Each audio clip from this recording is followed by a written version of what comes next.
In this video, I fixed the tail lights. As you can see here, they've got looks like a old trailer tail light setup, and removed all that stuff, all the bolts. There was a reflector down on the bottom side. They cut a big hole, put that in there.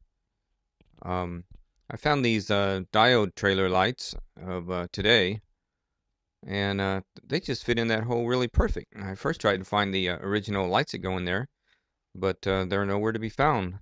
You could get the lens, but you couldn't get the inside piece. So that just fit right in there.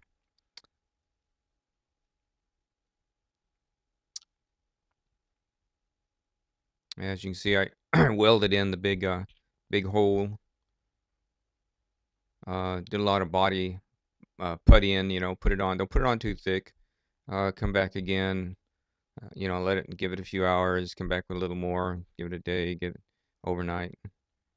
So got all that spot and leveled it up, made it level all the way across. That was a hard thing to do because they apparently pound it in some way. That's a very thick piece of metal, and there's no way to get inside to hammer it out. So you can see here I used just a ruler to make sure that I was getting putty all the way out straight. Put putty in all the little screw holes. That worked out fine.